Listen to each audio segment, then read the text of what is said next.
সকাল করে উঠে মায়ের বকবকানি শুনতে শুনতে কান ঝালাপালা হয়ে গেছে। কোনো দিকে না তাকিয়ে কোনো রকম উঠে ফাইলটা হাতে নিয়ে বের হয়ে গেলাম। কি রে, কিছু তো গিলেছা? তোমার খাবার তুমি গিলো, আমার গিলার আর দরকার নেই। ধুরবাল, রোজ রোজ আর এসব ভালো লাগে না, মেজাজটাই খারাপ করে দেয়। নীল নিজেই বকবক করতে করতে রুম থেকে বের হয়ে যায় চাকরির ইন্টারভিউ দেওয়ার উদ্দেশ্যে। বাসা থেকে বের হয়ে সামনের মোড়টা ঘুরেই চায়ের দোকানে বসে। কি গো বেটা, আজকে এই পোশাকে? মামা, আপনি যেমন চা বেছে সংসার চালাচ্ছেন, বউয়ের হাতে মাইর খাচ্ছেন, বকা খাচ্ছেন, এমন ভাবে তো আমাকেও সংসার চালাতে হবে। এজন্য চাকরি খুঁজতে বের হয়েছি। এক মিনিট, আমি মায়ের খেয়ে তুমি জানলে কিভাবে? এমন পুরুষ দেখাও যে বউয়ের হাতে বকা মাইর খায় না। আমরা কিছু করতে গেলেই নারী নির্যাতন, কিন্তু আমাদের উপরে যে পুরুষ ধর্ষণ করে দেয়, সেই পুরুষের উপরে ধঙ্গরসের কেউ মূল্যায়ন করে না। ওই যে বলে না, জাহাজে জাহাজে ধঙ্গর্ষ। তা বেটা, ঠিক কথা কইছিস তো। তা লাল চা দিব নাকি দুধ চা? তুমি চিনি বাদে একটা কড়া করে দাও তো, জীবনটাই কড়া করে ফেলি। কড়াবিহীন জীবন ভালো লাগে না। আচ্ছা, দিতেছি। এরপর নীল ওখানে কিছুক্ষণ চা খেয়ে তার ইন্টারভিউ দেওয়ার নির্দিষ্ট স্থানের উদ্দেশ্যে রওনা দেয় একটা রিক্সা নিয়ে। মামা 50 টাকা দাও। আহা গো, আমার গায়ে গোয়ালের বাসুর গো, 20 টাকার ভাড়া 50 টাকা চাই? না না, কোনোদিনই সম্ভব না 50 টাকা। আরে ভাই, আমি এখানে নতুন না রে যে আস্ত বড় বাস ধরাই দিবা। ভাড়া দিলে দিবেন 50 টাকা, 1 টাকাও কম হবে না। আমি তোমার গাড়িতে যাব না। আমি যেখান থেকে উঠছি আমারে ওখানে নামাই দিয়ে আসো, আর না হয় এখানে আনার জন্য 20 টাকা ভাড়া দেওয়া লাগবে। আমাদের গল্পের নায়ক কোন লেভেলের হিটলার বুঝতে পারছেন তো? ও মা, এ কেমন কথা? জি, এটাই সোজা কথা। খুব দ্রুত আমাকে ওই জায়গায় নামিয়ে দিয়ে আসো, না হয় আমার টাকা দাও বলে আমি চিল্লাচিল্লি শুরু করে দিলাম। অবস্থা খারাপ দেখে রিক্সাওয়ালা উপায়ন্ত না পেয়ে নীলকে 20 টাকা দিয়ে ওখান থেকে চলে যায়। দেখ শালা, এখন কেমন লাগে? 20 টাকার ভাড়া 50 টাকা চাওয়া, যে যেমন তার সাথে তেমন করতে হয়। আমাদের ভাই নরম মানুষ দেখলেই ডইলা দিতে চায়। আজকে তো শিক্ষা দিয়ে দিলাম, জীবনেও আর কারোর সাথে এমন করবে না। তারপর আমি কোম্পানিতে প্রবেশ করলাম। অফিসটা বেশ বড়, 6 তলা বিশিষ্ট। পরিবেশটা খুব সুন্দর আর গোছালো দেখে আমার খুব পছন্দ হলো। যাক বাবা, এখানে চাকরিটা পাইলেই বাঁচা যাবে। এর আগেও তো 36টা দিয়ে আসলাম ইন্টারভিউ। এত ভালো কোম্পানিতে কি আমার মতো? যাই হোক, বাদ দেই। মনে মনে এসব ভাবতে ভাবতে কোম্পানির ভিতরে প্রবেশ করতেই যেন সে হালকা করে একটা বাস খায়। কেননা তার সামনে বসে আছে তার মতোই প্রায় শতাধিক চাকরি প্রার্থী। এখানে মাত্র নিবে 6 জনকে। সে কি টিকতে পারবে এতগুলো মানুষের মধ্যে? এসব কথাই ভাবতে থাকে। এভাবে দেখতে দেখতে 1.5 ঘন্টা চলে যায়। ডাকবে কখন রে ভাই? এত সময়ে বসায় রাখলো। এরই মাঝে নীলের ডাক পড়ে। নীল নামে কে আছে?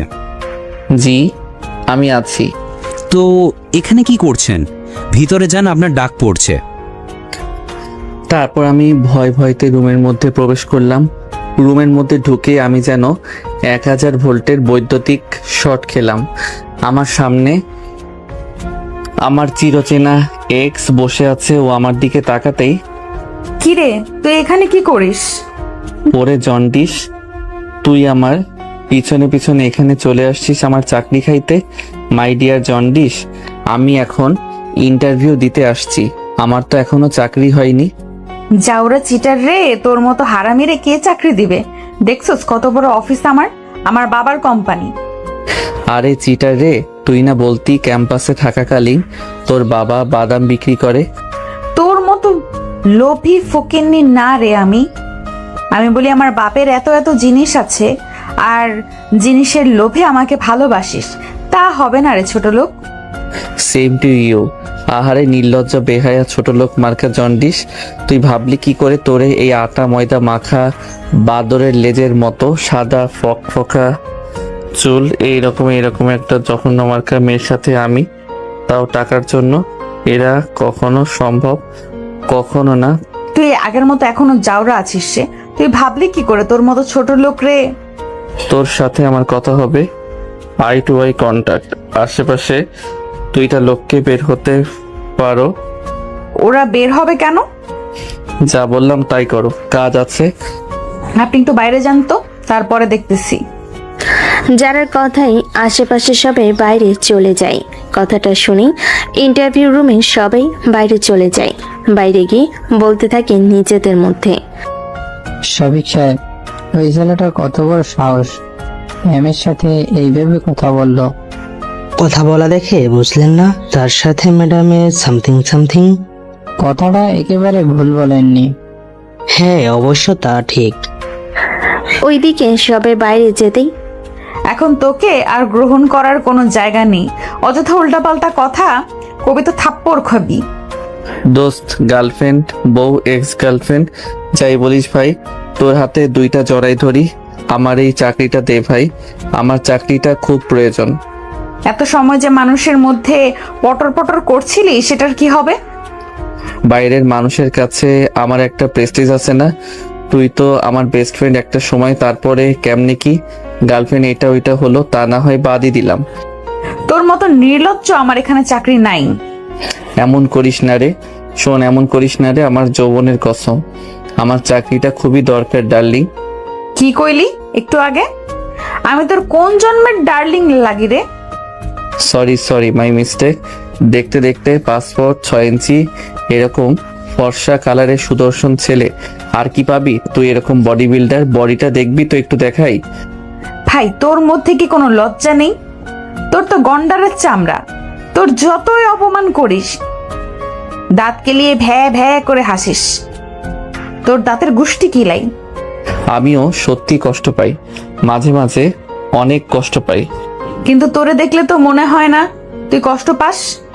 একটা চুমো দিতে দে, তাহলে আমি অনেক কষ্ট পাবো। ওরে, তখন নিউজ হয়ে যাবে। ওরে ব্রেকিং নিউজ, দেশের বিখ্যাত বিজনেসম্যান, ধুরো বিজনেসম্যানের একমাত্র মেয়ে যারা চৌধুরীকে তার অতীতের বন্ধু ওরফে এক্স বয়ফ্রেন্ড চাকরির খোঁজে এসে চুম্মা দিয়ে দিছে। ফাজিল ছেলে, যাবি এখান থেকে। তোর বাড়িতে মা বোন নাই? তোকে কি শিক্ষা দিচ্ছে বেয়াদব? মা বোন বাপ তো শিক্ষা দিয়ে পারে নাই, এখন একটা বউয়ের অপেক্ষায় আছি। এই পশ্চিম দিকে ফিরা করিতেছি, বউ আসলে তার শিক্ষাতে ঠিক শিক্ষিত হয়ে যাব। তুই এখানে ফাজলামো করতে আসিস না, ইন্টারভিউ দিতে আসছিস। যেদিন আমাকে ছেড়ে, সরি, আমি তো তোরে ছেড়ে গেছিলাম, সেদিন থেকে ফাইজলামও ছেড়ে দিছি। তবে একটা চাকরির দরকার, এই দেখ আমার সিভি।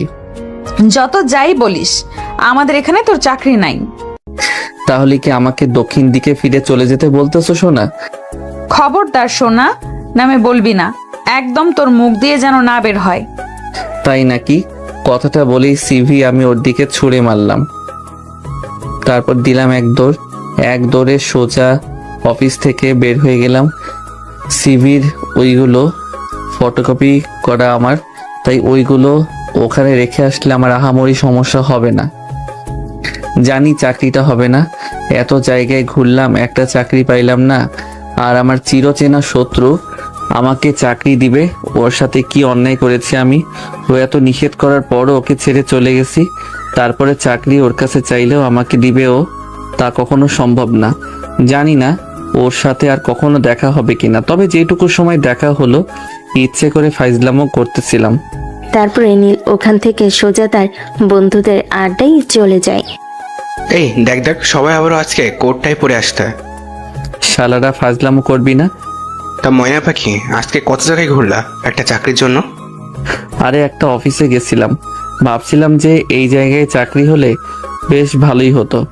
গিয়ে দেখি যারা বসে আছে, ওইটা নাকি ওর বাপের অফিস, সে এখন এমডি পদে দেখাশোনা করতেছে। শিওর রে, এটা হবে না? ওই মায়ের ক্যাম্পাসে দেখলে তো মনে হতো না এত বড় লোক ফ্যামিলির মেয়ে, সবসময় গরিব ফকিরদের মতো চলাফেরা করতো। আসলে কথায় আছে না, যার আছে সে কখনো দাম নেয় না। আর যার নেই সে ফুটানিতে মাটিতে পা ফেলায় না। কথাটা আজকে বাস্তবে প্রমাণ পেলাম। আরে আমার বন্ধু কোটিপতি হওয়ার জন্য একটু দূর থেকে চলে আসলো, আর যদি ওই মেয়েকে বিয়ে করতে তাহলে কি চাকরি খোঁজা লাগতো? ও যদি আজকেও আমাকে অফার করে তাও বিয়ে করবা না? আমি বল এই লাইনটা বুঝতে পারলাম না, যে এই যারাকে তুই সেকেন্ডে সেকেন্ডে মিস করতে, উঠতে যারা বসতে যারা সব জায়গায় যারা যারা, যে যারার জন্য তুই অন্য কোনো মেয়ের সাথে কখনো কথা বলিস নে, লাস্ট এমন কি ঘটলো যে তুই একেবারে ওকে ছেড়ে দিলি জোর করে? কিছু কিছু সত্য না প্রকাশে সুন্দর বন্ধু। এই চাকরি বালের পিছনে আর কত ঘুরবি বলতে পারিস? ব্যবসাতে আয়, ব্যবসাতে আল্লাহ বরকত দিছে।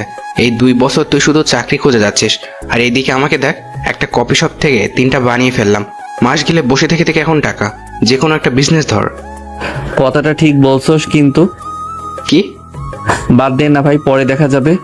হ্যাঁ, ভালো জিনিসগুলো বাদ দে, যেগুলো আমরা গোলামি করব সেই গোলামি এখনো ধরে রাখ। চা অর্ডার দিবি না আমি দিব? চা অর্ডার দেওয়া আছে, চলে আসবে। তারপর তার বন্ধুরা মিলে আড্ডা দিতে থাকে। দেখতে দেখতে দুপুর গড়িয়ে বিকেল হয়, বিকেল গড়িয়ে সন্ধ্যা হয়, সন্ধ্যাবেলা। হ্যালো, আসসালামু আলাইকুম। ওয়ালাইকুম আসসালাম। কিরে যারা, কেমন আছিস? কতদিন পরে কথা হচ্ছে। আরে কাহিনী তো একটা ঘটে গেছে। কেন, কি এমন কাহিনী ঘটলো? আরে আজকে আমার অফিসে আসছিল চাকরির জন্য। তাই নাকি? তা তোমার প্রাক্তনকে কি চাকরি দিলে? এখনো দিনই, সিভি আছে, ভাবতেছি কি করব। এমন ভাব করলো তার চাকরিটা খুব দরকার। এর আগেও নাকি অনেক জায়গায় ইন্টারভিউ দিছে, চাকরি হয় নাই। তবে ভাই আগের মতোই বাদর আছে ভাই, বাদরামি করে এখনো। সে তো ক্যাম্পাস লাইফ থেকেই এমন। তা করবিটা কি ভাবলি এখন? ভাবতেছি দিব না। চাইলেই দিতে পারি, হাজার হলেও আমাদের বন্ধু ছিল। তোর ওই জিনিসটা অন্যদিকে রাখ না। আমি যতটুকু দেখছি যারা, বুঝলি, ও তোর সাথে রিলেশনে থাকা অবস্থায় কখনোই কারোর সাথে ওইভাবে কথা বলেনি। তবে হুট করে ওর কি হলো, এতটা চেঞ্জ কিভাবে?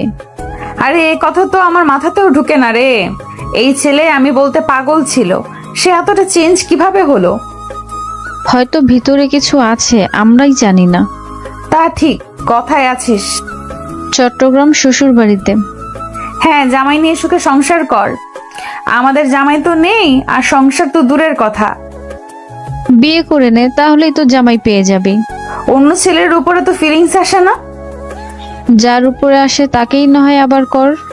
ও আমার সাথে কি করছে মনে নেই তোর? ওরে কখনো মাফ করা যাবে না। কথাটা ঠিক। আচ্ছা এখন রাখি, ঢাকায় আসলে কল দিস। আচ্ছা ঠিক আছে। এদিকে দেখতে দেখতে প্রায় 8টা ছুঁই ছুঁই। দরজার ওপাশ থেকে কে যেন কলিং বেল বারবার দিচ্ছে। বিরক্ত হয়ে সাজিদা খাতুন দরজাটা খুলে দেয়। ও নবাবজাদা, আসেন, এসে আমাদের উদ্ধার করেন। একটু ভালো করে কথা বলা যায় না? আর কি ভালো করে কথা বলবো? বাবা মায়ে সন্তান জন্ম দেয়, পড়ালেখা শিখায়, লেখাপড়া শেষে যেন চাকরি বাকরি করে মা বাবাদেরকে একটু দেখাশোনা করে, তাদের মাথার উপরে সংসারের বোঝাটা যেন হালকা হয়। কিন্তু তুই কি করিস? পড়ালেখা শেষ করে চোচো করে ফিল্ডিং করিস। আরে চাকরি না হলে আমি কি করব? আমি তো চাকরির জন্য চেষ্টা করতেছি, তাই না? এই দেখো, আজকেও আমি ইন্টারভিউ দিতে গেছিলাম। আহারে, আমি কত অশিক্ষিত বোকারে, তুই ইন্টারভিউ দিতে গেছিলি, তোর ফাইল কই? আর ইন্টারভিউ শেষ করে মানুষ এত রাতে বাসায় আছে? যা বলবি আমি তাই বিশ্বাস করব? এত হইচই কিসের সাজিদা? এসব কেমন ব্যবহার তোমার? সন্তানের সাথে কিভাবে কথা বলতে হয় তোমার শিক্ষা আর নেই। ছেলেটা ইন্টারভিউ দিতে গিয়েছিল, ক্লান্ত, সারা শরীর দেখে বোঝা যাচ্ছে। একটা শরবত বানিয়ে দিবে তা না, বরং উল্টা পাল্টা এসব কথাবার্তা বলতেছ। এগুলো কি ঠিক তোমার? এমন ছেলেকে তুমি শরবত বানিয়ে খাওয়াও? কথাটা বলে আমি ওখান থেকে চলে যাই নিচের রুমে। মন খারাপ করিস না বাবা, আমাদের ছেলেদের জীবন এমনই, যুদ্ধক্ষেত্র। যা যা যুদ্ধক্ষেত্র তাকে একাই ফাইট করতে হয়। এমন জীবন একটা সময় আমিও পার করে এসেছি। দেখ, আমি হাল ছাড়িনি। শত কষ্টের মধ্যেও হাল ধরে আজকে কে কে আছি। তোর উপরে আমার বিশ্বাস আছে। তুই একদিন কিছু না কিছু করতে অবশ্যই পারবি, অনেক ভালো কিছু করবি, দেখে নিস।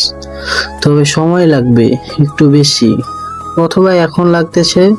যারা ভালো কিছু করে একদিনে তো সম্ভব না, দিনে দিনে একটু একটু করে ঘুরতে ঘুরতে তা হয়।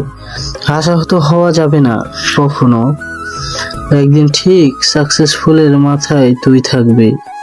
বাবা, আমি জাস্ট ক্লান্ত হয়ে যাচ্ছি। আর কবে যে তোমাকে শান্তিতে বসায় খাওয়াতে পারবো? এই বয়সে তোমার এমন কষ্ট দেখতে আমার খুব কষ্ট হয়। চিন্তা করিস না, তোর বাবা তো আছে, তাই না? ভয় পাবি না। আমার ছেলে কখনো হেরে যাওয়ার ছেলে না। একদিন ঠিক তুই পারবি, সফলতা তোর হাতে ডগায় চলে আসবে। তারপর ওখান থেকে গিয়ে হালকা খাবার খেয়ে নীল তার রুমে গিয়ে বেলকনিতে বসে। তার মনের মধ্যে তার মায়ের কথাগুলো বারবার বাজতে থাকে। ভাবতে থাকে ঠিক হয়তো এমন একটা বয়স, এখনো পরিবারের উপরে চলতে হয়। আজকে তার সমবয়সী বন্ধুগুলো কত ভালো ভালো পর্যায়ে, মাস গেলে লাখ লাখ টাকা ইনকাম করে। দুর্ভাগ্যমুখী বলো কোনো বন্ধু বাস্তবতায় সাহায্য করতেছে না। হয়তো তাকে একাই লড়তে হবে, আর এই দুনিয়ার যুদ্ধ একাই যে যার মতো। জিতলে জেতাটা হবে তোমাদের, আর হেরে গেলে শুধু হারটা হবে তোমার, কখনোই তোমাদের না। সফলতার ভাগিদার সবাই হতে চাই, কিন্তু ব্যর্থতার ভাগিদার কেউ হতে চায় না। যাই হোক, এভাবে চলে যায় 3টা দিন। প্রতিনিয়ত নীলের সাথে যা ঘটে, এই 2টা দিনে সম্পূর্ণ একই অবস্থা। আশা করি আপনারাও বুঝে গেছেন। কি গো বাতিজা, চাকরি হলো?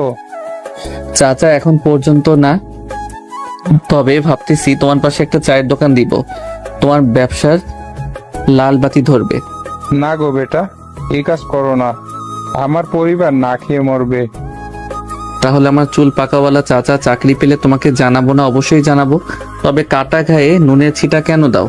দোকান আমি দিবই। তখনই আমার মোবাইলটা বেজে ওঠে। মোবাইলটা হাতে নিতেই দেখে আননোন নাম্বারে একটা নাম্বার। আমি আর দেরি না করে ফোনটা রিসিভ করলাম। মিস্টার নীল খন্দকার বলেছেন? জি জি, নীল খন্দকার বলছি। আমাদের আইকন ইন্ডাস্ট্রিয়াল অ্যান্ড লিমিটেড কোম্পানিতে সম্ভবত 2-3 দিন আগে আপনি একটা ইন্টারভিউ দিয়েছেন। ভাগ্যক্রমে আপনি ওই জায়গায় টিকে গিয়েছেন। আপনি চাইলে আগামী সপ্তাহ থেকে জয়েন করতে পারেন, কিন্তু কালকে এমার্জেন্সি আপনাকে চাকরি করতে হলে কোম্পানিতে আসতে হবে। হ্যাঁ হ্যাঁ, আমি চাকরিটা করব। আচ্ছা ঠিক আছে, আমি কালকে আসবো। তুমি ভাবো, আর যাই করো দোকান কিন্তু দিও না। তাহলে 11টা চা হইছে, ওই চায়ের বিল ছেড়ে দাও, তাহলে দোকান দিব না। আচ্ছা ঠিক আছে, তোমার যা পাওনা ছিল সব ছেড়ে দিলাম, তাও তুমি দোকান দিও না। আচ্ছা ঠিক আছে। তারপর কি রে, এত এমার্জেন্সি কল দিলে? কিছু কি হয়েছে? বড় কিছু হয়েছে। কি এমন হয়েছে যে এত এমার্জেন্সি? আরে ওই যে যারার অফিসে কল দিয়েছিলাম না, একটু আগে আমাকে কল করে জানালো ওখানে নাকি আমার চাকরি হয়েছে। আরে এ তো খুশির খবর, কংগ্রেচুলেশন দোস্ত। আরে জিনিসটা বুঝতে পারছিস তোরা? ওর ওখানে চাকরি করা মানে একটু বোঝার চেষ্টা কর। ওই কি এমনি এমনি আমাকে চাকরি দিয়ে দিবে? হতে পারে একটা বিষয় ভুল বোঝাবুঝি হচ্ছে। তার আগে তো আমরা ফ্রেন্ড ছিলাম, তাই না? বন্ধুত্বের খাতিরও দিতে পারে, এত ভয় পাওয়ার দরকার নেই ভাই। আচ্ছা আপাতত জয়েন তো করি, দেখি কি হয়। হ্যাঁ, আমিও এটাই বলছি, ভালো লাগলে করবি, না গেলে বাদ। এত ভয় পাওয়ার দরকার নেই, সব ভালোভাবে হবে। বাবা, তুমি চাকরি পেয়ে গেছো, তোমার তো আর দোকান দেওয়া লাগবে না, তাহলে চায়ের বিলটা দিয়ে দিও। হ্যাঁ আচ্ছা চাচা, দিয়ে দিব। আমি তো মজা করছিলাম তোমার সাথে। খারাপ হতে পারি, কিন্তু আমার যৌবনে কলঙ্কের দাগ নেই।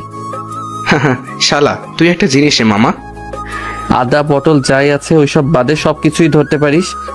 তারপর তারা ওখানে খানিকক্ষণ আড্ডা দেয়। আড্ডা দিয়ে যে যার বাসায় চলে যায়। দুপুর 2টা কিংবা এর একটু আশেপাশে হবে।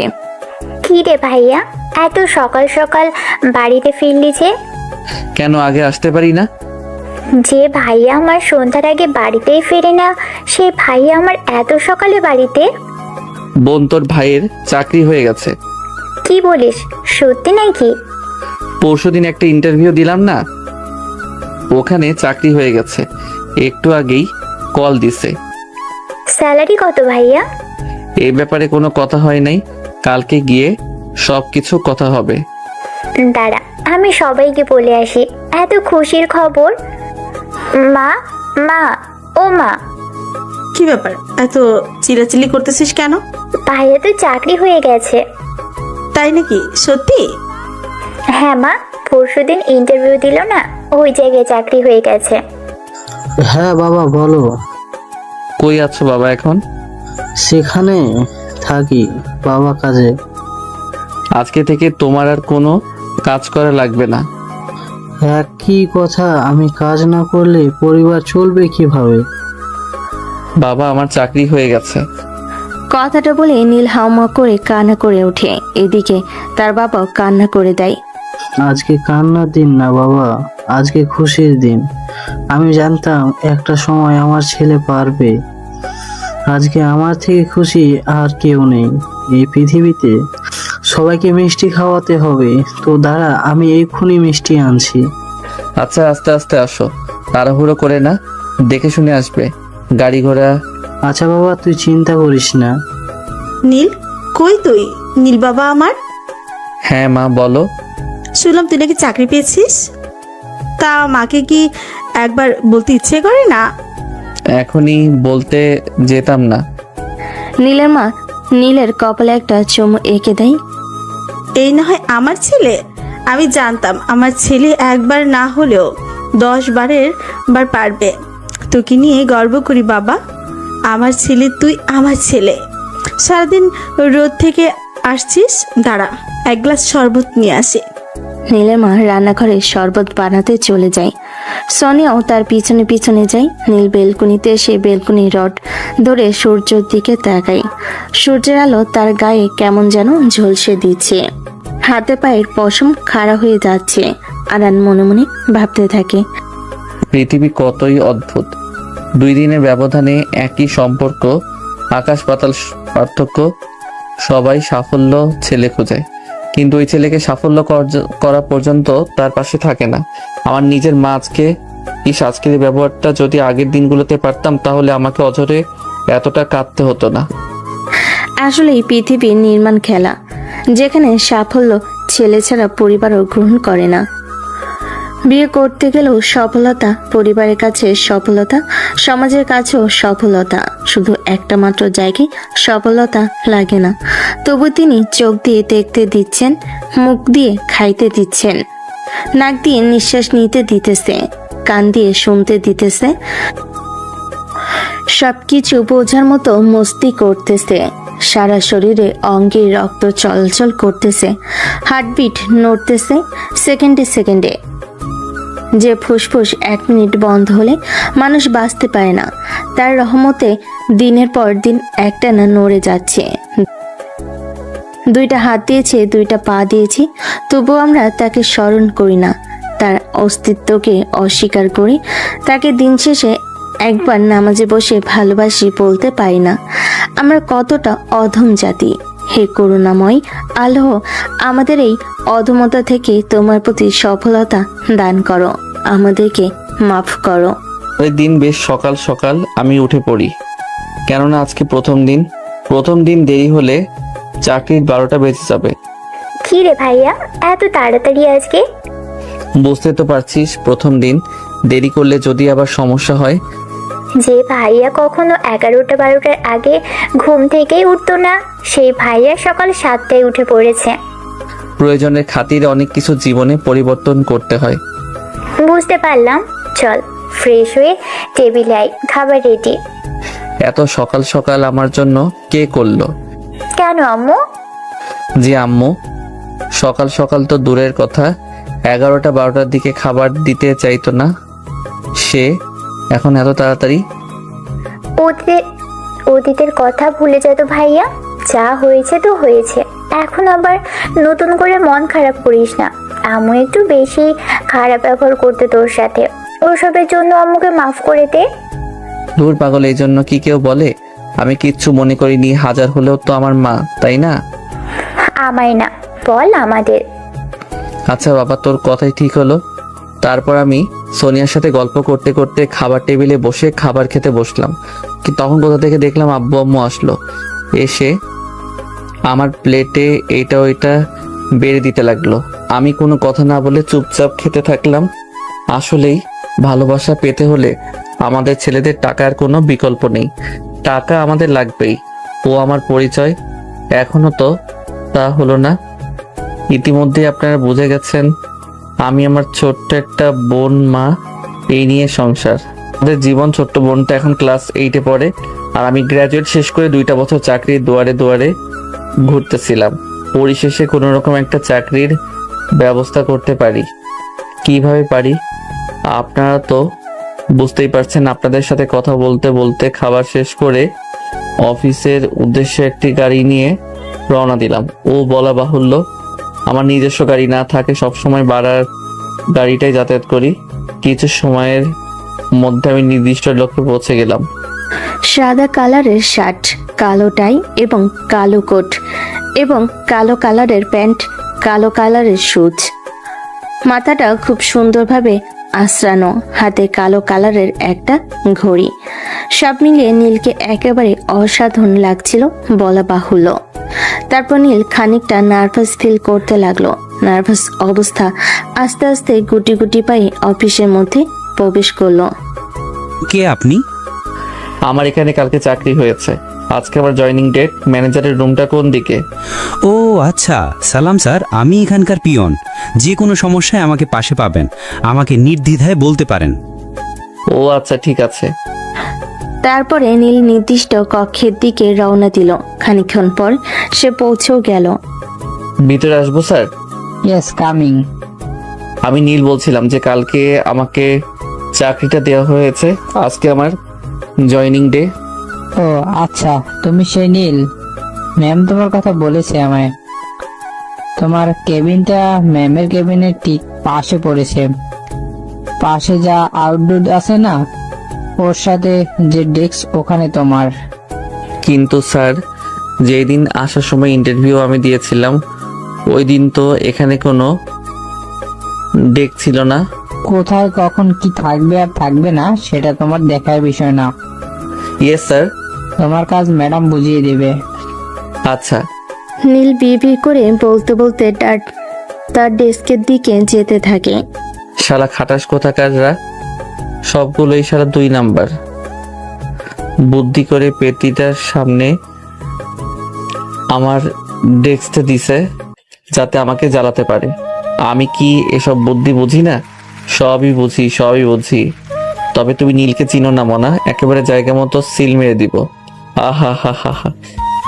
কি ব্যাপার, একা একা মিট মিট করে হাসতে হাসতে কোথায় যাওয়া হচ্ছে? আর কে বা তুমি? তোমাকে কি জিন ভূতে আসর করছে নাকি? হুট করে অপরিচিত মেয়ের কণ্ঠে কথাটা শুনে হকচকিয়ে ওঠে নীল। এই যে মিস্টার, কথা বলেন না কেন? কি কথা বলবো? আলু, বেগুন, টমেটো, বাঁধাকপি, ফুলকপি এইগুলোকে বলে নাকি কেউ? কেন, বাজার করতে গেলে বলে না বুঝি? বলে। তারপর এখানে কি মানে? তুমি কি নতুন জয়েনিং করছো নাকি? জি হ্যাঁ, আজ থেকে জয়েনিং করলাম। তবে এখন পর্যন্ত জানতে পারলাম না আমার স্যালারি কত। এটা আবার কেমন জব? পাগল তুমি না আমি? তুমি চাকরি করার আগে ভালো করে খোঁজ খবর নিবে না যে তোমার স্যালারি কত? কথাটা তুমি দারুণ বলছো। আমার তো খোঁজ খবর নেওয়ার দরকার ছিল। দাঁড়াও, আমি দেখতেছি। কথাটা বলে তার সাথে কথা না বলে আমি তাড়াহুড়ো করে নিজের ডেস্কের দিকে চলে গেলাম। ছেলেটা চলে যাওয়ার পরে আমি পেছন ফিরে তাকাতে ডান দিকে হক চেঁচিয়ে উঠলাম। তখনই পরপুরুষের সাথে কথা বলতে খুব দারুণ লাগে। আমার কোম্পানিটি কি প্রেমের লীলা খেলা করার জায়গা? ম্যাডাম, তেমন কিছু না, আপনি ভুল বুঝতেছেন। বুঝাবুঝি পরের হিসাব। তোরে যদি আর একবার ওর ধারের কাছে দেখেছি, তোরে আমি আস্ত রাখবো না, মনে রাখিস। আউট। সোজা নিজের ডেস্কে গিয়ে কাজ কর। Yes madam. কি এই তোতলাচ্ছিস? এখান থেকে যাবি সোজা ডেস্কে। তারপরে পরশু দিনের ফাইলগুলো সব কমপ্লিট করবি। 2 ঘন্টার মধ্যে কেবিনে ফাইল চাই আমার। আচ্ছা ম্যাডাম, ঠিক আছে। গো। এরপর আর কোনো কথা না বলে কাথি তার কাজে চলে যায়, আর যারা গিয়ে তার ডেস্কে বসে। এভাবে চলে যায় কিছুক্ষণ। আপনি নীল না? স্যার, বড় ম্যাডাম আপনাকে ডাকছে। কেন? আমি কি করে বলবো কেন? আচ্ছা, তারপরে পিয়নটা চলে যায়। না জানি পেতনি আবার কি জন্য ডাকছে। আমাকে যে কি শাস্তি দিবে আল্লাহই জানে। তারপরও এক বুক সাহস নিয়ে তার দরজার সামনে হাজির। ম্যাডাম, আসবো? হ্যাঁ কামিং। তারা নীল সাহেব, কেমন যাচ্ছে অফিস? এত সময় তো ভালোই ছিলাম, তবে এখন বুকের মধ্যে ধপধপ করতেছে। ধরফর করার কারণ কি জানা যাবে? আমার সামনে একটা পেতনি বসে আছে। আমার ভয় লাগতেছে, না জানি কখন আমার ঘাড় বটকে দিবে। আপনি কি আমাকে মিন করে কিছু বললেন? না, এ কখনোই হতে পারে না। আপনাকে আমি মিন করে বলতেই পারি না। এই যে এখানে 19টা ফাইল আছে, আজকে কমপ্লিট করে যাবেন। ও ভালো কথা, চাকরির জন্য আপনি যে বন্ডটাতে সাইন করেছেন মনে আছে? জি হ্যাঁ। আপনি কি বিষয়টা ভালো করে পড়েছেন? মোটামুটি সবই পড়ছি, তবে আমার স্যালারিটা কত সেটাই তো এখনো পর্যন্ত জানলাম না। বাবা, টাকার প্রতি অনেক লোভ আপনার। আজব তো, টাকার জন্যই তো সবাই জব করে। তাই নাকি? জি। আপনি যে সাইন করেছেন তার নিজের পাতাগুলো পড়েছেন ভালো করে? ওখানে কিন্তু লেখা আছে আপনি চাইলেও 3 বছরের আগে এখান থেকে কোথাও যেতে পারবেন না। গেলে আইনগত আমি ব্যবস্থা নিতে পারবো এবং কোম্পানিকে 10 লক্ষ টাকা আপনি দিতে বাধ্য থাকবেন। উল্টাপাল্টা নিয়ম কই থেকে পেলে? তুই পড়ে কথা বলছেন? আমি কি আপনার বউ লাগি? না মানে সম্পর্কের খাতিরে এক্স বউ ধরা যায় কি? How dare you! আপনার সাহস হয় কি করে এসব উল্টাপাল্টা কথা যারা চৌধুরীর সামনে বলছেন? নিজ থেকে মনে হয়। স্যালারি 25,000 টাকা বেসিক, কাজ করলে আস্তে আস্তে বাড়বে। একটু কম হয়ে যায় না? আমার কিন্তু একটা কোটা আছে, সেই খাতির একটু বেশি উপায়। এর মানে বুঝলাম না, আপনার কিসের কোটা? এই যে একটা সময়ে তুমি আপনি আমার এক্স গার্লফ্রেন্ড ছিলেন, এখন অফিসের বস হয়ে গেলেন। একটা প্রশ্ন আমার মাথায় সারাক্ষণই ঘুরপাক খায়। আপনি এত বড় একজন বিজনেসম্যানের মেয়ে, ক্যাম্পাসে দেখলে মনে হতো আপনি ফকিন্নির নাম্বার 1। ওইভাবে চলাফেরা এর মানে কি ছিল? কেন, বড়লোক সেরির লাগে প্রেম করতে খুব ভালো লাগে? টাকা পয়সার অনেক লোভ বুঝি? মোটেও এমনটা না, আপনার এই তিলটা সেই লাগে। যতই তুমি লাইন মারার চেষ্টা করো, গাড়ি কিন্তু জ্যাম। আজকের মতো এই সব অ্যালাউ করলাম, আর একবার যদি উল্টাপাল্টা এসব কথাবার্তা শুনি তাহলে খুব খারাপ হয়ে যাবে। আচ্ছা। না পারবেন অন্য জায়গায় চাকরি করতে, না পারবেন চাকরি করে স্যালারি, না পাবেন চাকরি করে স্যালারি, এবং আপনার বিরুদ্ধে আইনগত ব্যবস্থা নিব। তুই এত জন্ডিস মার্কা জল্লাদ কেন বলতে পারিস? শালা কোল্ড কফি। এই ছোট লোকের বাচ্চা, কি বুঝলি তুই? কথাটা বলে ঠাস ঠাস করে একটা চড় মেরে দিলাম। নীল যেন আটকে উঠল। তার কল্পনার বাইরে ছিল এমন ঘটনা ঘটবে যে যারা নিজের গায়ে হাত দিবে। সে চুপচাপ আর কোনো কথা না বলে ফাইলগুলো নিয়ে মাথা নিচু করে বের হয়ে নিজের ডেস্কে চলে গেল। দেখ এখন কেমন লাগে। ফাইলগুলো টেবিলের উপরে থপাস করে রাখলো, কিন্তু এখন পড়েছে মহা বিপদে। এমনিতেই তার প্রথম চাকরি, তারপর এতগুলো ফাইল। শালা কি যন্ত্রণা রে! এমনিতেই চাকরি বাজারে যে অবস্থা, চাকরি পাইতে হিমশিম, তার উপরে কাজ পাইলামের মতো কটকটির কাছে। পাক্কা কিরণমালা সিনেমা দেখতো। কিরণমালা সিনেমা না, ওইটা কিরণমালা নাটক। হ্যাঁ হবে হয়তো। আপনি এখানে? এই তো পাশ দিয়ে যাচ্ছিলাম, ভাবলাম আপনার সাথে দেখা করে যাই। ও আচ্ছা, আসতেন যখন ভালো করছেন। আমাকে একটু হেল্প করতে পারবেন? হ্যাঁ বলুন না, আমার সাধ্যের মধ্যে থাকলে আমি চেষ্টা করব। আসলে আমি প্রথমে ব্যর্থ। এই ফাইলগুলো কিভাবে ঠিক করে একটু যদি দেখিয়ে দিতেন। এটা কোনো ব্যাপার না, তবে একটু সময় বেশি লাগবে। ধৈর্য ধরে করলে দ্রুত হবে। একটু কষ্ট করে আমার সামনে একটা করে দেখিয়ে দিবেন। একটা করতে তো সময় লাগবে, আমি আপনাকে কিছুটা করে দেখাই, আপনি এমনিতেই পারবেন। যদিও এখানে এক্সপিরিয়েন্স কাজের আগের আছে এমন কাউকে ছাড়া দেয় না। আপনাকে এক্সপিরিয়েন্স বাদ নিলে ব্যাপারটা অবাক করা। তুমি তো আর জানো না কেন আমাকে নিয়েছে জ্বালানোর জন্য। কিছু কি বললে? না, কি এমন বলতে যাব? এই দেখো, লাইন ব্রেক এটা এইভাবে দিয়ে এভাবে করতে হবে, তারপর ডিজাইনগুলো এরকম করতে হবে, তারপরে এটা ওপরে দিয়ে দিই, নিচে হালকা ডাউন। ক্যাথি এইভাবে নীলকে শেখাতে থাকে। কিছুক্ষণ বাদে বুঝতে পারছো তুমি? হ্যাঁ হ্যাঁ, বুঝতে পারছি। ম্যাডাম আপনি এখানে? আমার বুঝতে সমস্যা ছিল তাই বুঝতে পারছি। এটা কি প্রেম করার জায়গা? এক থাপ্পড়ে দাঁত ভেঙে ফেলবো, বেয়াদব মেয়ে কোথাকার। এইটা হলো সেকেন্ড ওয়ার্নিং। ফার্দার তৃতীয়বার যদি এমন কিছু দেখেছি, কোম্পানি থেকে আউট করে দেব। ম্যাম আপনি হয়তো ভুল বুঝছেন, আসলে এনার আগের এক্সপিরিয়েন্স নেই, কিভাবে কাজ করতে হবে বুঝতে পারছিল না। আমাকে অনুরোধ করলে একটু দেখানোর জন্য আমি শুধু সাহায্য করছিলাম। ওর কোনো দোষ নেই, আসলে আমি বুঝতে পারছিলাম না এগুলো, তাই ওনার থেকে হেল্প নিলাম। এখানে নেওয়া নেই, এর কোনো সুযোগ নেই। আরে তুমি ভুল বুঝতেছো। হয়েছে এই মেয়ে, তুমি এখন যাও। কি ব্যাপার মিস্টার দেওয়ানা, এখানে এসে লুচ্চামি শুরু করছো? কথার উত্তরে কোনো উত্তর নেই। রাগে গজগজ করতে করতে নীলের হাত টেবিলের উপর ছিল, তার উপরে কলমের উল্টো পেট দিয়ে জোরে একটা আঘাত করে সেখান থেকে চলে যায়। নীলের হাতটা কেমন যেন থেতলে যায়, হাতটা ব্যথা করতে শুরু করে। সে চুপচাপ হাত ধরে বসে আছে। ও মাগো। আমি ওখান থেকে নিজের রুমে এসে বসে প্রশান্তিময় হাসতে থাকি। এ কি মেয়ের পাল্লায় পড়লাম রে বাবা, এমন একটা জায়গায় ফেসে গেলাম, না ডানে যাইতে পারতেছি না বামে যাইতে পারতেছি না, সামনে পিছনে। এরই মাঝে যার ফোনটা বেজে ওঠে। হ্যাঁ মা বলো। বাসায় আসবি কখন? এই তো একটু পরে অফিস থেকে বেরোবো। আব্বুর কি অবস্থা? সে তো ওখানে বসেই আছি, শরীরের অবস্থা আগে থেকে মোটামুটি ভালো। বাবাকে দাও তো।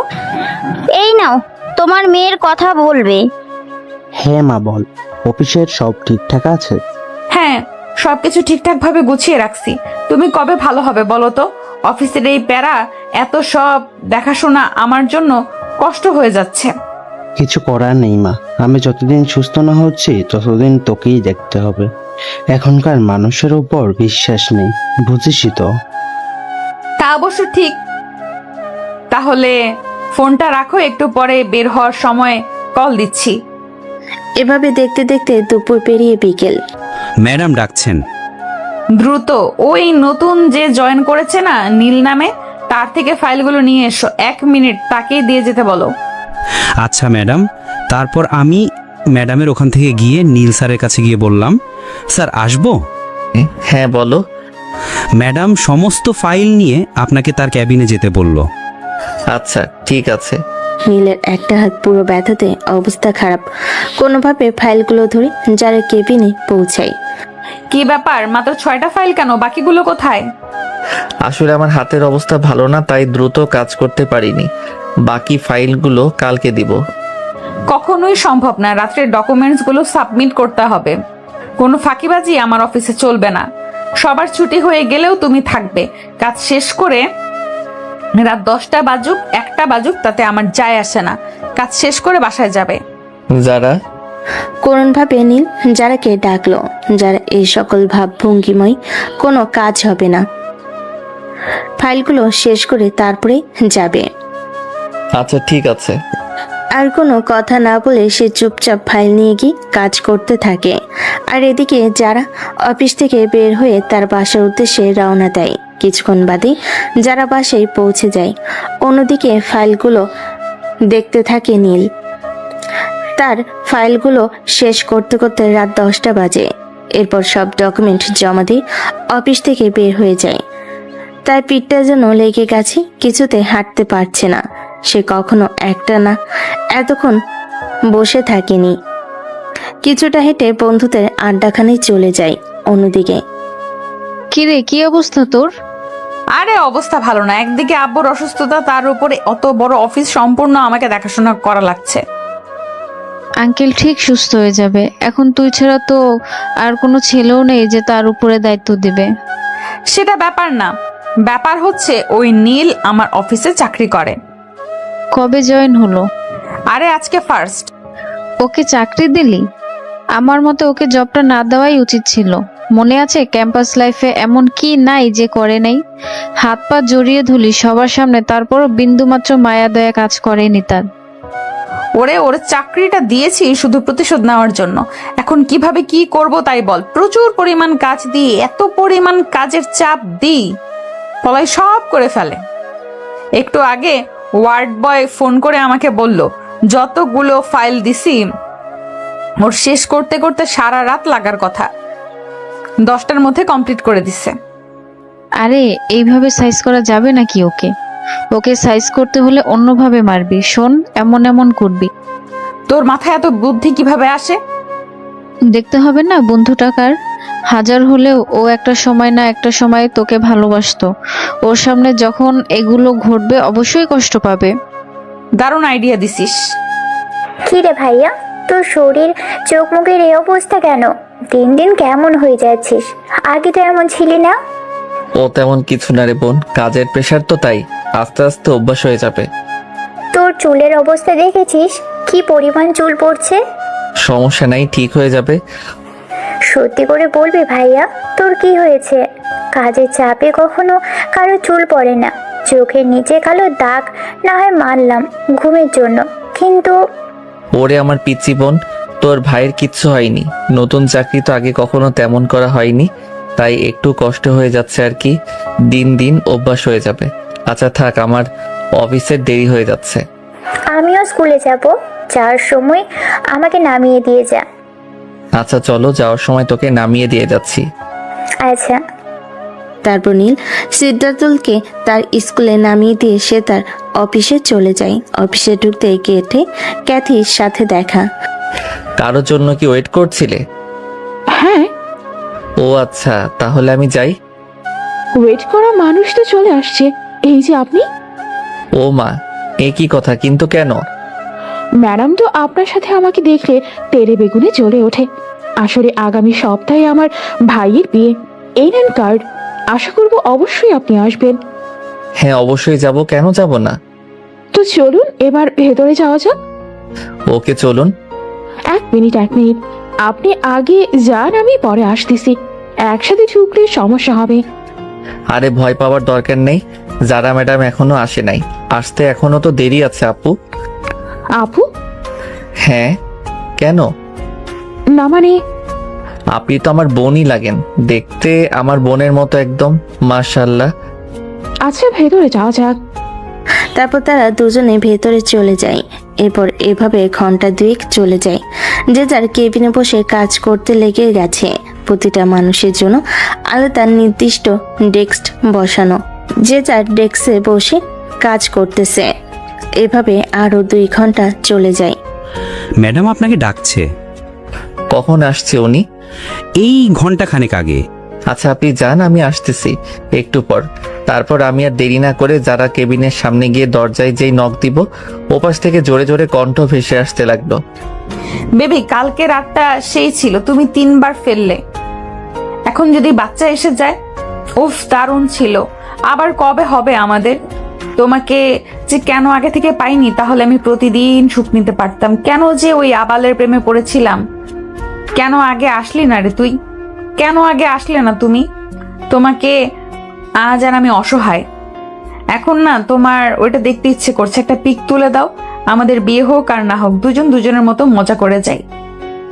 কতগুলো শুনে নীলের মাথায় যেন আগুন ধরে যায়। সে জোরে দরজা এক ধাক্কা দিয়ে ভিতরে ঢুকে, তারপর তার সামনে থাকা চেয়ারটা উপরে তুলে ছুঁড়ে মারে। কাছের জানালে লেগে চুরমার করে কাজগুলো ভেঙে যায় আর বলতে থাকে, বেয়াদবের বাচ্চা, তোরে আমি পবিত্র ভাবতাম। তুই ছেলে, আমার পবিত্র ভালোবাসা। কখনো তোর হাতটা ধরে আমি অপবিত্র করিনি। সেই তুই কিভাবে পাইলি একটা ছেলের সাথে এইভাবে ফষ্টি করতে? আমার ভালোবাসার এই প্রতিদান কি করে পারলি তুই এমন জঘন্য কাজ করতে? এটা তোর বাপের জায়গা না। এবার আর নিজেকে সামলাতে পারলাম না, ঠাস ঠাস করে ওর গালে 4টা চড় মেরে দিলাম। আমার শরীরের সমস্ত শক্তি দিয়ে ওকে চড় মারলাম। ফলাফল স্বরূপ ও গাল কেটে রক্ত পড়তে থাকে ঠোঁট দিয়ে ছুঁয়ে ছুঁয়ে। ও মাগো, ছোট লোকের বাচ্চা, কত বড় সাহস! আমাকে মারলি তুই? এই, তোর সাথে আমার কি আছে? আমার যখন ইচ্ছা যা ইচ্ছা তাই করব, তোর কি? আমি একটা কেন 100 ব্যাটার সাথে শুয়ে থাকবো, তাতে তোর কি যায় আসে? তুই বাধা দেওয়ার কে? মনে নেই তোর? আর আমার মধ্যে বিচ্ছেদ হয়ে গেছে অনেক আগে। আমি করতে গিয়েছিলাম না তুই করেছিস? কতবার তোকে নিষেধ করেছিলাম, তুই শুনেছিলি আমার কথা? না, তুই তো শুনিসনি। আজ কেন তোর কথা আমি শুনবো? আমার যা ইচ্ছা আমি তাই করব। কথাগুলো শুনে পাশে থাকা কাছের আরেকটা জানালায় নীল একটা ঘুষি মারে। এবার তার ঘুষির ফলে জানালা ভেঙে যায় আর তার হাত কেটে টপ টপ করে রক্ত পড়তে থাকে। সে আর কোনো প্রত্যুত্তর করে না, চুপচাপ নিজের ড্রেসকে চলে যায় এবং টেবিলের সাথে মাথা নিচু করে চেয়ারে বসে কান্না করতে থাকে। এভাবে কিছুক্ষণ চলে যায়। মিস্টার নীল আছেন? আপনি তো ডিজাইনে ভালো, আমার এই ডিজাইনটা কি কালার করা যায় বলেন তো? তখন আমি মাথা তুলে ক্যাথির দিকে তাকালাম। এ কি, আপনার চোখে পানি কেন? ওমা, হাতে কি অবস্থা! এভাবে রক্ত বের হলে একটু সময় রক্তের শূন্যতায় মারা যাবেন আপনি। আমি আমার ওড়না থেকে একটা সাইড কিছুটা অংশ নিলাম, তারপরে তার হাতটা জোর করে বেঁধে দিলাম। আপনাকে এক্ষুনি হসপিটালে যেতে হবে। সে তখন কোনো উত্তর না দিয়ে আমাকে পাশ কাটিয়ে উঠে ওখান থেকে চলে গেল। আমি অপলক দৃষ্টিতে তার চলে যাওয়ার দিকে তাকিয়ে আছি। আমি ওখান থেকে উঠে যে বাইরে আসতে যাব, আমার সামনে ম্যাম পড়ে। নীল কোথায়? জানি না ম্যাম, কিছু কি হয়েছে? দেখলাম নীল কান্না করতেছিল। আমি শুনেছি ছেলেরা কখনো কান্না করে না, কিন্তু যখন কষ্টের মাত্রা অতিরিক্ত বেড়ে যায় তারা নিজেকে ধরে রাখতে পারে না, না চাইতেও কান্না করে দেয়। তবে আজকে নীলের কান্না দেখে আমি সত্যি হতবাক। আজ ওর হাত দিয়ে প্রচুর পরিমাণে রক্ত বের হচ্ছিল। তাড়াহুড়ো করে আমি আমার ওড়নার একটা সাইড কিছু কাপড় ছিঁড়ে বেঁধে দিয়েছি। ওনাকে হাসপাতালে যাওয়ার কথা বলে উনি উঠে কোথায় যেন চলে গেল। ম্যাম, আপনার ঠোঁট দিয়ে তো অনবরত রক্ত পড়তেছে। ও আচ্ছা, কথাটা বলে আমি পাশ কাটিয়ে বের হয়ে গাড়িটা হসপিটালের উদ্দেশ্যে রওনা দিলাম আমার ঠোঁটের রক্ত বন্ধ করার জন্য। চেপে ধরে রাখা বন্ধ হচ্ছে না, মনে হয় গভীর ক্ষত হয়ে গেছে। হাসপাতাল থেকে আমি হালকা ট্রিটমেন্ট নিয়ে বাসার উদ্দেশ্যে রওনা দিলাম। কিছুক্ষণ বাদেই বাসায় পৌঁছে গেলাম। কিরে, তোর হাতের এই অবস্থা কেন? ও তেমন কিছু না। আরে শালা, দেখতেছি হাত দিয়ে রক্ত পড়তেছে। বাদ দিব পরে, আগে ওয়াইন দে। সবসময় কি এসব নিয়ে বসে থাকি বল? দোকান থেকে আনতে হবে। এর আগে চল, তোকে নিয়ে হাসপাতালে যেতে হবে। তোর হাতের অবস্থা ভালো না। আরে যাওয়া লাগবে না। আবার কথা বলিস? কতখানি কেটে গেছে দেখছিস? আমি জানি জাকারিয়ার কথার সাথে আমি পারবো না, তাই আর কোনো প্রত্যুত্তর না দিয়ে তার সাথে হাসপাতালে গেলাম। হাসপাতাল থেকে হাতে 2টা সেলাই দিয়ে ব্যান্ডেজ করে দিল। সেলাই করতে যত না ব্যথা করছে তার থেকে বেশি তীব্র যন্ত্রণা যেন আমার বুকের মধ্যে চলতেছে। ভালোবাসার পরিণাম কি এমনই ব্যথা? তারপর জাকারিয়া তার সাথে করে নিয়ে আমাকে বাসায় পৌঁছে দেয়। চিন্তা করিস না, সব ঠিক হয়ে যাবে। আর শোন, ওষুধগুলো ঠিক মতো খাইস। না থাক, তোকে বললে কাজ হবে না। আন্টি বা তোর বোনকে বলেই যায়। কলিং বেল বাজা। আরে আমি খেয়ে নিব, সমস্যা নেই। বুঝলাম না তো, তোকে এমন দেখাচ্ছে কেন? কোনো কারণে কি তুই খুব টেনশনে আছিস? তোর মুখের ফেসটা কেমন বদলে গেছে। তোকে বাজাতে হবে না, আমি বাজাচ্ছি। তারপরে আমি কলিং বেল বাজালাম। কলিং বেল দিতে কিছুক্ষণ পর দরজাটা খুলে যায়। কিরে ভাই, তোর কি অবস্থা? এমন অবস্থা কিভাবে হলো? হাতে ব্যান্ডেজ কেন? ও তেমন কিছু না, ছোট্ট একটা অ্যাক্সিডেন্ট। তাই বলে এতখানি ব্যান্ডেজ? চিন্তা করিও না আপু, ঠিক হয়ে যাবে। আর এই যে ওষুধের প্রেসক্রিপশন, ঠিকমতো ওষুধ খাইয়ে দিও। ওরে বললে তো খাবে না, তাই তোমাকে বলে গেলাম। কি ব্যাপার, কি হয়েছে এখানে? তেমন কিছু না আন্টি, জাকারিয়া ছোট একটা অ্যাক্সিডেন্ট। এই হাতের কি অবস্থা হয়েছে? কোথায় ছিলি বাবা?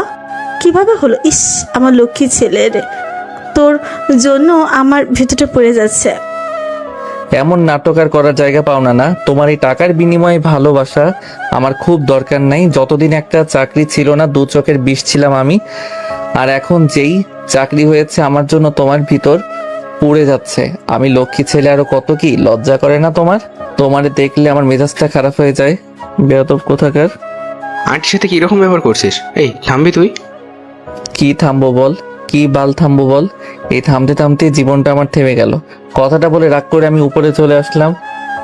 আন্টি, আপনি কিছু মনে করবেন না। আসলে ওর মন মেজাজ ভালো নেই, তার উপর একটা অ্যাক্সিডেন্ট।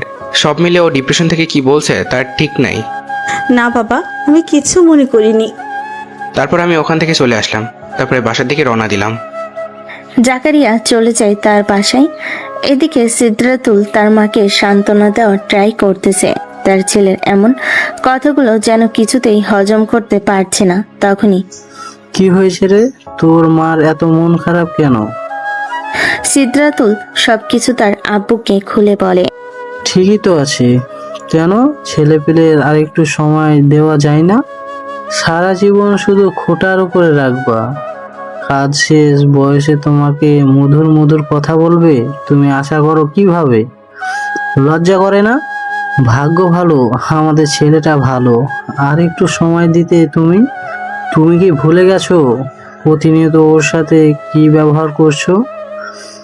যে ব্যবহার করে সে ভুলে গেলেও যার সাথে ব্যবহারটা হয় সে কখনো ভোলে না। তাই কথাবার্তা বললে হিসাব করে বলা উচিত। তুমি এখন আমাকে কথা শোনাচ্ছ? এই বাসায় আমার শান্তি কোথায়? আমি না থাকলেই হয়তো ভালো হতো। তারপর নীলের মাতা নিজের রুমে চলে যায় কান্না করতে করতে। অন্যদিকে বাবা বাবা কোথায় তুমি? ওপরে মা, কি হয়েছে? আমাদের কোম্পানির একটা এমপ্লয়ের আজ। সেটা পরে বলি, আগে বল তোর ঠোঁট কেন কাটলো আর মুখে কেমন ফোলা ফোলা লাগছে? কি হয়েছে মা তোর? বাড়ির বাইরে থেকে চিৎকার করতে করতে ভেতরে আসলি, কি হয়েছে বলবি তো? আমার মেয়ের কি হলো গো, হায় আল্লাহ গো। নাকি কান্না থামাবা তুমি? কি হয়েছে বলবি তো?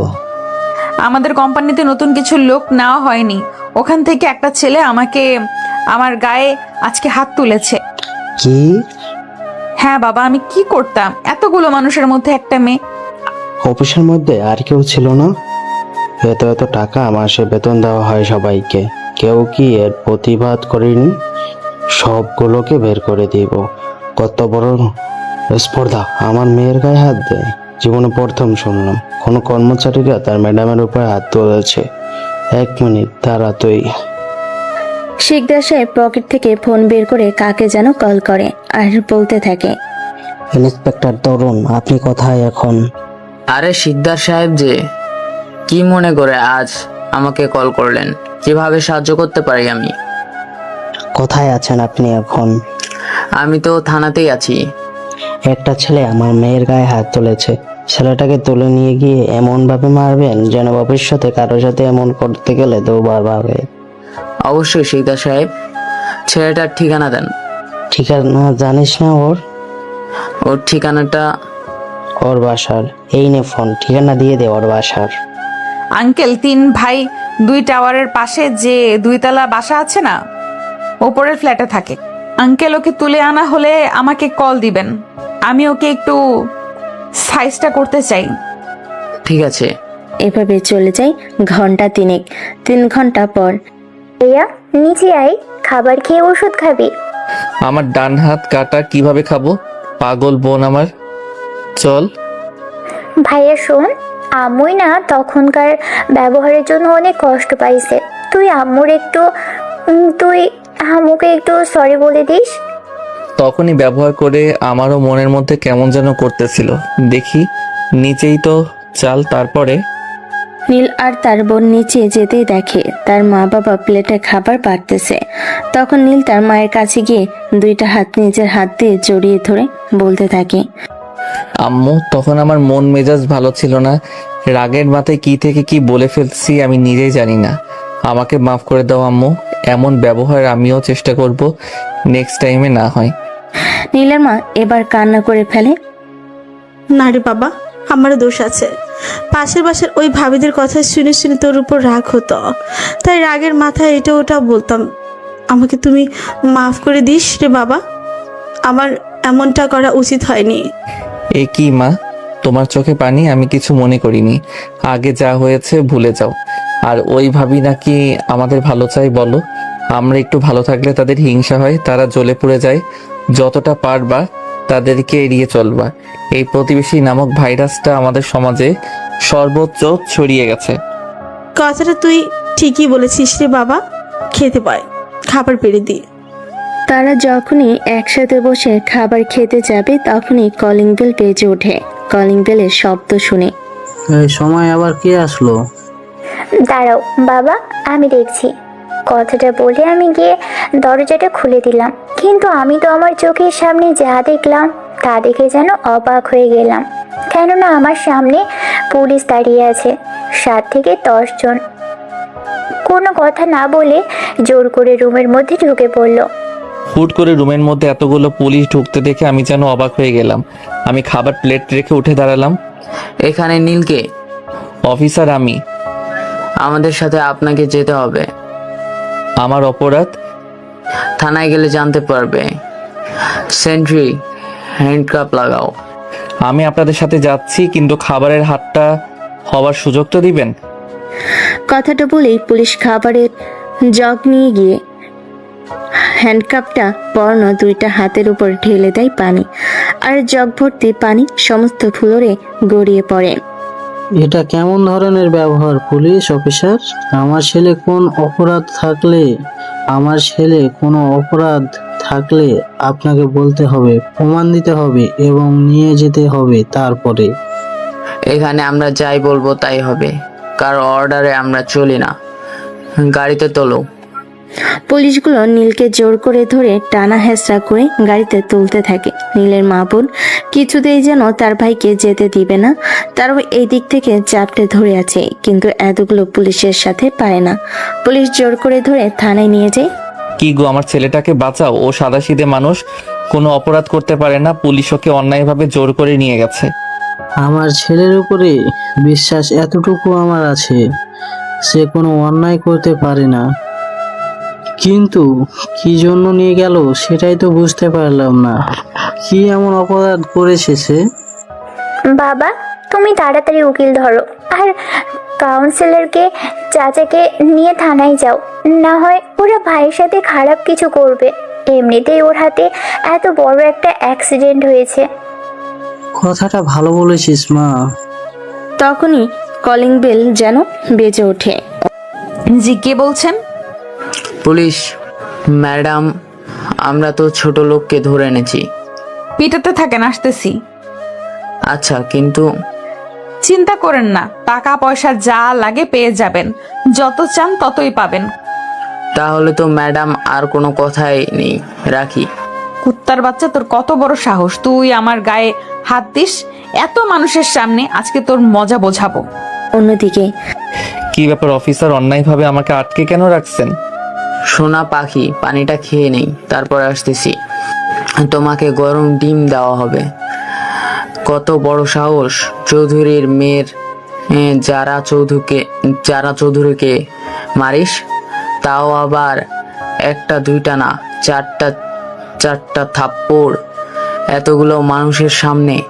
আজ যদি তোকে 4টা গরম ডিম যদি আজকে না ভরে দিছি, তাহলে আমার নামও না রেখে আবার নাম রাখবো। ও তার মানে সবকিছু যারা করাচ্ছে, একটা মেয়ে আর কতটা নিচে নামতে পারে? ওর জন্য এমন কি নাই যে আমি করিনি? ছি।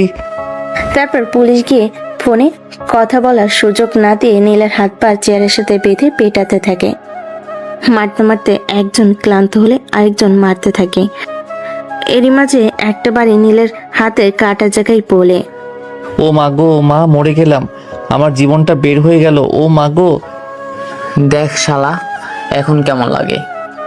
এরই মাঝে যারা ওখানে পৌঁছে যায় এবং সে সোজা লকআপের মধ্যে ঢুকে। কি ব্যাপার, জামাই আদর কেমন লাগলো? এ মানুষ না অন্য কিছু?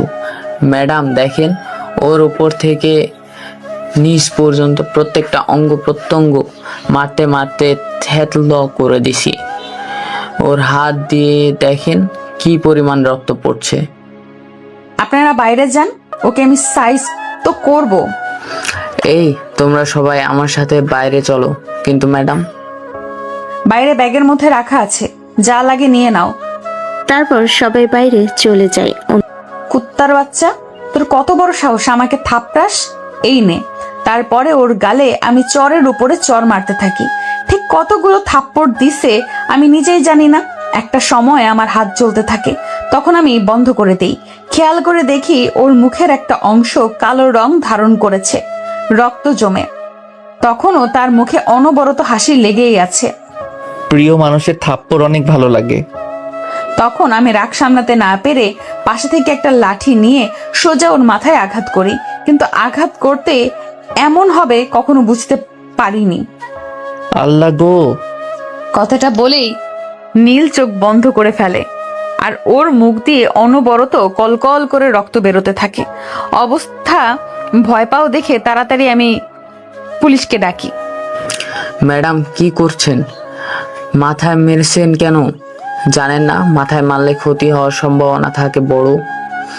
এই জন্যই আমরা যখনই টর্চার করি, শরীরের অঙ্গ প্রত্যঙ্গ যে করি, মাথা সেন্সিটিভ, মাথায় মারলে যে কেউ মারা যেতে পারে। তাড়াতাড়ি একে হাসপাতাল নেওয়ার ব্যবস্থা করো। আমি পারবো না, আপনারা আজ ব্যবস্থা করেন। সেন্ট্রি, দ্রুত তাকে মিডফুট হসপিটালে পৌঁছে দাও। অ্যাম্বুলেন্সে দ্রুত, আর রক্ত ব্লিডিং বন্ধ করো। এমন রাগী তো দেখিনি। মাথাতে মারলো আর মুখ দিয়ে রক্ত বেরোচ্ছে কেন? মাথায় মারলে মাথায় বেরোবে, আজব ব্যাপার তো। আমি ভয়ে ওখান থেকে ব্যাগপত্র নিয়ে সোজা বাড়িতে চলে আসি। অন্যদিকে নীলকে নিয়ে হাসপাতালে পৌঁছে দেয় পুলিশ টিম। তখনই নীলের পরিবার সবাই পুলিশ থানাতে চলে আসে কমিশনারকে সাথে করে। দেখেন, বিষয়টা বুঝতে পেরেছি, এখানে একটু ভুল বোঝাবুঝি হয়েছে। আমার ছেলেকে আপনি ছেড়ে দেন। আমরা অবশ্যই তা করতে পারতাম, কিন্তু এই মুহূর্তে তার সম্ভব না। আসার সময় আমাদের গাড়িটা অ্যাক্সিডেন্ট হয়েছে। আপনার ছেলেকে মিডফোর্টে হাসপাতালে। কুত্তার বাচ্চা, তুই আমার ছেলেকে মেরে হাসপাতালে পাঠাইছোস? আমার ছেলে যদি কিছু হয় তোর শরীর আমি 5 টুকরো করব। তোর পরিবারে যে যে আছে তাদের দেহকে আমি 10 টুকরো করে কুকুর দিয়ে খাওয়াবো। আপনি কিন্তু বেশি বাড়াবাড়ি করছেন। আমরা না থাকলে আপনার ছেলে এত সময় মারা যেত। পুলিশ এবার কিছুটা ভয় পেয়ে যায়। তারপরে পুলিশ গড়গড় করে বলা শুরু করে, শেষ পর্যন্ত বলে দেয়। কতগুলো শুনে রাগেতে কাকরোষ ধারণ করে সবার শরীরে। সবাই দৌড়ে আগে হাসপাতালে আসে। অন্যদিকে, কি রে এই সময় কল এত রাতে? আমি না বুঝতে পারছি না কি করব। কেন, কি হয়েছে? চাইলে সবকিছু আমাকে শেয়ার করতে পারিস। আমি আর হেয়ালি না করে শুরু থেকে শেষ পর্যন্ত সবকিছু তাকে খুলে বলি। টাকা আর অহংকার তোকে কতটা নিচে নামাইছে ভাবতে পারছিস? আরে সবকিছু বাদ দিলেও তো ও আমাদের বেস্ট ফ্রেন্ড। মানলাম ও অন্যায় করেছে, তোকে থাপ্পড় দিয়েছে, তাই তাকে এইভাবে মারতে হবে? তো এইসব কথাবার্তা ওর সামনে বলছিস? ও তো তোকে একটা সময় ভালোবাসতো। ও হয়তো বিষয়টা নিতে পারেনি, কষ্ট থেকে হয়তো এমনটা করেছে। খেয়াল করে দেখ, শেষে কিন্তু ও নিজের হাতে ও কাছের জানালায় ঘুষি দিয়েছে। তুই কিভাবে পারলি এমনটা করতে? দোস্ত, আমি না বুঝতে পারিনি, আমার ভুল হয়ে গেছে। আমার না অনেক কান্না চাচ্ছে, কি করব আমি? দ্রুত হাসপাতালে যা, আমিও আসতেছি। মিডফোর্ট, তাই তো? তারপর তারা সবাই যে যার মতো হাসপাতালে যাওয়ার উদ্দেশ্যে রওনা দেয়। কিছুক্ষণ বাদে, ডক্টর ডক্টর, আমার ছেলে কোথায়? তারা দৌড়ে অপারেশন থিয়েটারের সামনে যায়। এরই মাঝে লাবণী আর যারা হাসপাতালে পৌঁছে যায় অপারেশন থিয়েটারের সামনে। নীলের বাবা আজ পর্যন্ত কিংবা কমিশনার আজ পর্যন্ত যারাকে না দেখায় তারা চিনতে পারেনি। যারা এবং লাবণী নীলের ফ্রেন্ড বলে দাবি করে। তারা ভাবে নীল এই অবস্থায় দেখে তাদের ফ্রেন্ডরা হয়তোবা দেখতে এসেছে। কিছুক্ষণের মধ্যেই অপারেশন থিয়েটার থেকে ডক্টর বের হয়। নীল নামে পেশেন্টের বাসার লোককে। স্যার, আমরা। আর যদি বয়সে আপনি আমার ছোট হতেন, আপনাকে আমি থাপ্পড় মারতাম। প্রথম কথা, এমন একটা ক্রিটিক্যাল রোগীকে আপনারা কিভাবে এমন টর্চার করতে পারেন? বুঝতে পারলাম না স্যার, একটু খুলে বলবেন? নীল আমার নিয়মিত পেশেন্ট, কিছুদিন পর এসে আমার কাছে চেক আপ করায়। আজ থেকে 2.5 বা 3 বছর আগে তার মাথায় নার্ভের পাশাপাশি টিউমার ধরা পড়ে। আস্তাগফিরুল্লাহ, আল্লাহ মাফ করুক। এই রোগ যেন আর কাউকে না দেয়। এমন জায়গায় টিউমার, এত ক্রিটিক্যাল অবস্থা যে আমরা তাকে ইমিডিয়েটলি বলি যে অপারেশন করতে হবে। খরচ লাগবে 15 লাখ। পেশেন্ট কোনোভাবে অপারেশন করতে রাজি না, কেননা তার বাঁচার চান্স মাত্র 5%। সে বলতো এমনিতেই যে কয়দিন আছি এমনি এভাবে দুনিয়াটা দেখে যাই। আমরা খেয়াল করেছি ইদানিং তার মাথায় প্রচুর পরিমাণ চাপ পড়েছে এবং রাত্রে ঠিক মতো ঘুম হয় না এবং শরীরে বিভিন্ন অঙ্গে এমনভাবে মেরে থেতলে দিয়েছেন যে যা বলার আর অবকাশ থাকে না। আর বিশেষ করে একটা বাড়ি তার মাথায় পেছনের সাইডে লেগেছে, একবারে টিউমারের জায়গায় আঘাত হয়েছে। 24 ঘন্টার মধ্যে ইমিডিয়েটলি অপারেশন করা লাগবে।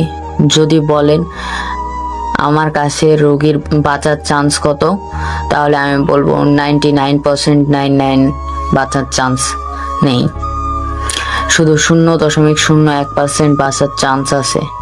এখন কথা হচ্ছে এতদিন ওষুধের মাধ্যমে সে সারভাইভ করে গেছে। দ্রুত কাউন্টারের টাকা জোগাড় করুন, আমরা খুব দ্রুতই অপারেশন করব। বাকিটা আল্লাহর হাতে, তিনি চাইলে বাঁচবে আর না চাইলে আই এম সরি। না, কথাটা বলে অজ্ঞান হয়ে যায়। যারা ওখানে বসে নীরবে কাঁপতে থাকে। সে এত সময় বুঝে গেছে নীল কেন তাকে ছেড়ে গেছে। এতদিন পর তার প্রতি ভুল ধারণা, তার প্রতি রাক্ষোভ এখন যেন তাকে কুড়ে কুড়ে খাচ্ছে। যারা হাওমাও করে কাঁদতে কাঁদতে হাসপাতাল থেকে দৌড় দেয়। লাবণী তার পিছনে দৌড় দেয়। হাসপাতালের বাইরে এসে লাবণী যারাকে জাপটে ধরে। দোস্ত এমন করিস না প্লিজ, একটু শান্ত হ, ভাবতে দে। আমি আমার নিজের হাতে কি করলাম রে? এই হাত আমি আর রাখবো না।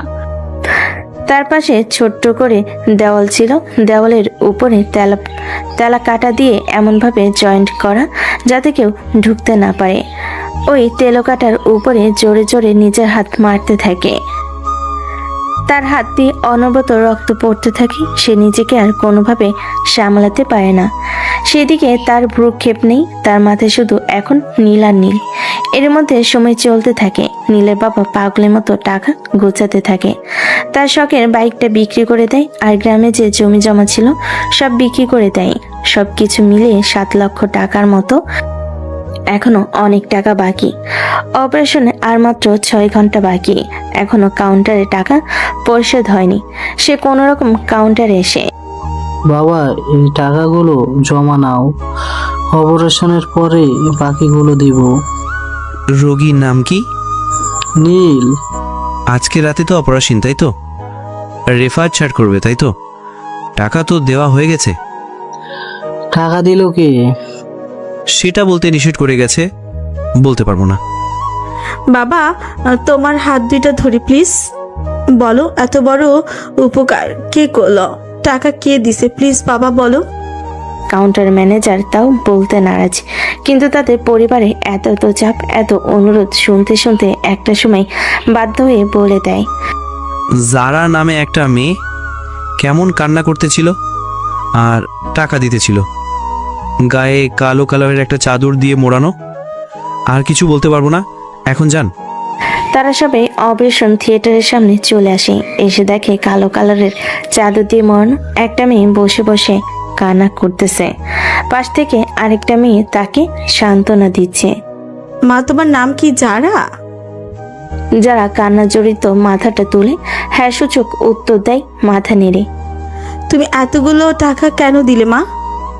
আন্টি এখন এসব কথা থাক না, পরে কোনো একদিন বলবো।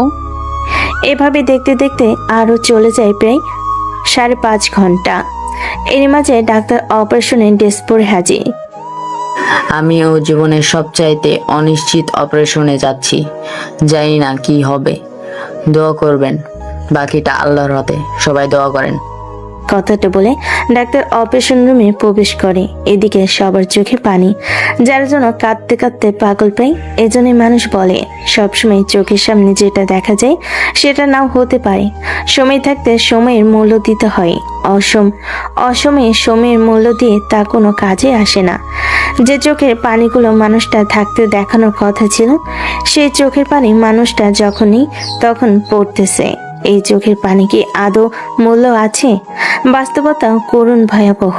এভাবে দেখতে দেখতে 3টা ঘন্টা চলে যায়।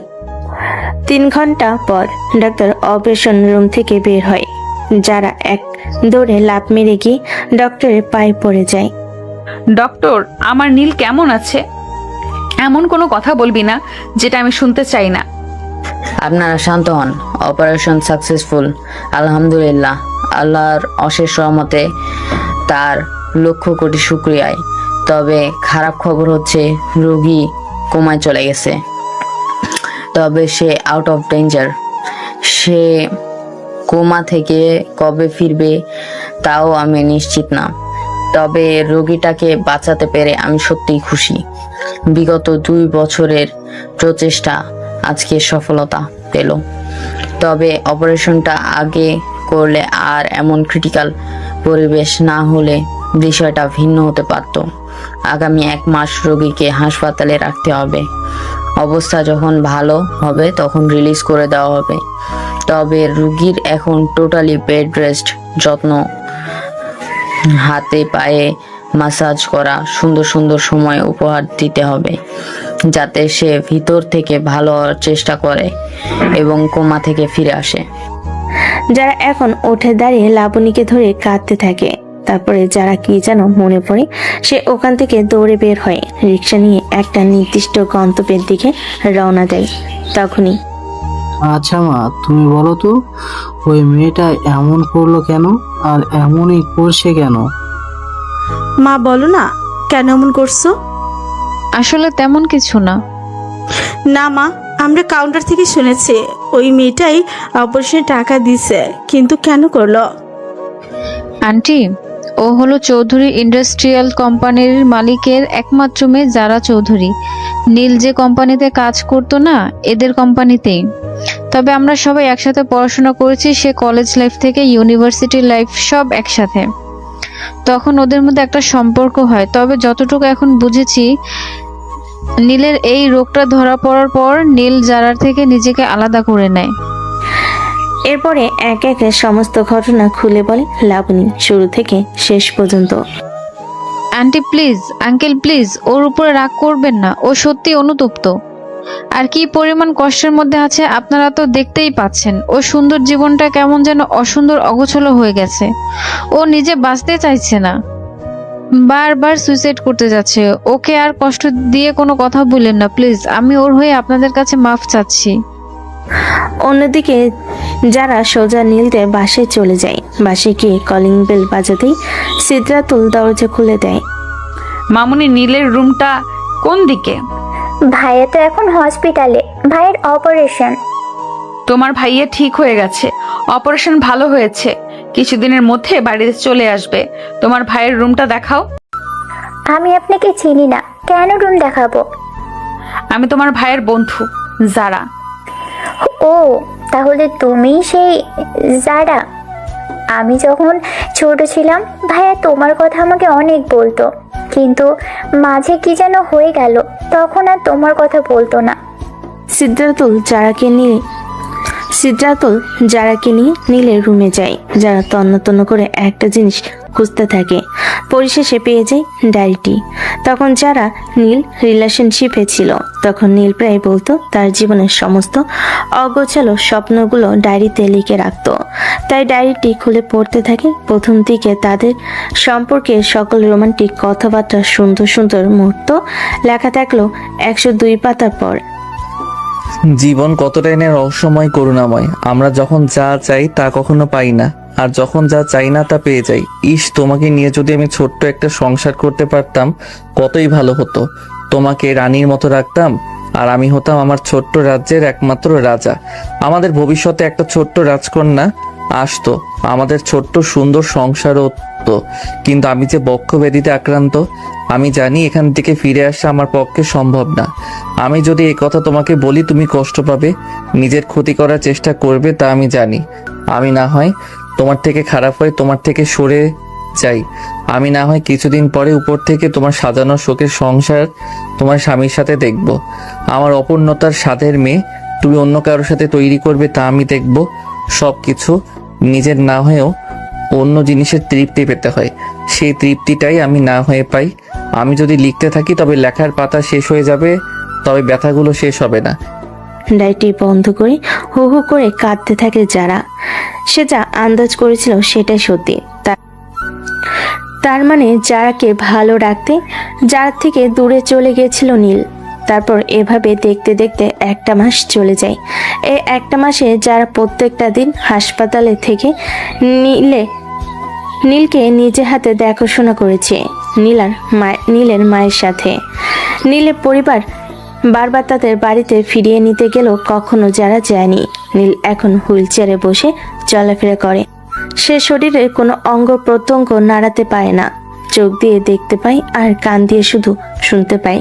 নীল যখন বাড়িতে চলে যায়, যারা তখন নিজের বাড়িতে যায়। যারা নীলকে বিয়ে করার জন্য তার বাবা মায়ের কাছে অনুমতি চায়, কিন্তু সাধারণভাবেই এমন ছেলের কাছে তাদের মেয়েকে বিয়ে দিতে অসম্মতি জানায়। কিন্তু যারা বারবার নিজেকে ক্ষতি করার চেষ্টা করে, ফলশ্রুতিতে তারা বাধ্য হয়ে নীলের সাথে যারা বিয়ে দেয়। যারা নীলের দেখাশোনা করতে থাকে, সুন্দর করে হাতে তেল মালিশ করা, পায়ে তেল মালিশ করা, ওষুধ খাওয়ানো, সমস্ত দায়িত্ব নিজের হাতে করতে থাকে। এভাবে দেখতে দেখতে 6টা মাস চলে যায়। ভাবি, ভাইয়ের ওষুধ খাওয়ায় আসছি গো, রান্না করতে হবে। আম্মু কই? মা, আমি রান্নাটা তো করে ফেলেছি, তুমি ওর হাতে পায়ে তেল মালিশ করে দাও। তারপর আমি তেলের বাটিটা নিয়ে উপরে চলে যাই। কি গো আমার মহারাজ, তেল মালিশ করব কোথায় কোথায়? কবে তুমি উঠে দাঁড়াবে আর আমাকে টুইন বেবি দিবে বলো বলো? নীল অপলকভাবে যারার দিকে তাকিয়ে আছে। এভাবে তাকিয়ে থাকলে হবে? উঠতে হবে না সোনা? এইভাবে তাদের শখের সংসার চলতে থাকে। দেখতে দেখতে 7টা বছর চলে যায়। আজও নীল উঠে দাঁড়াতে পারেনি।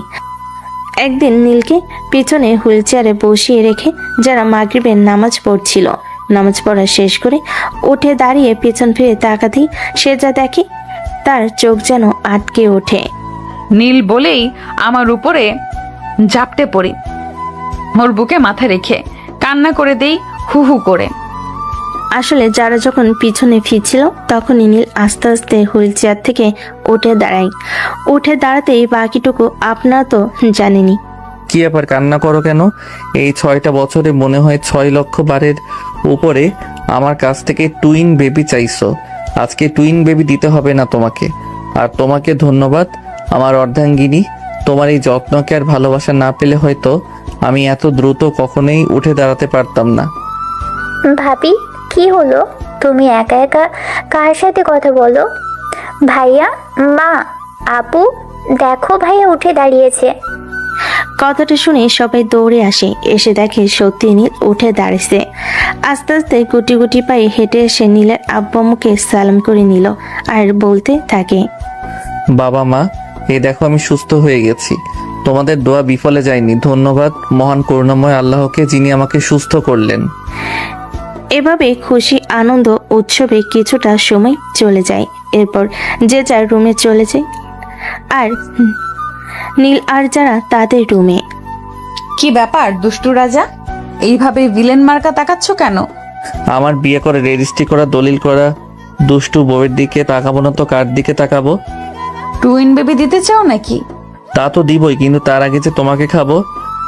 লবণ আনছো তো? লবণ ছাড়া স্বাদ পাবে না।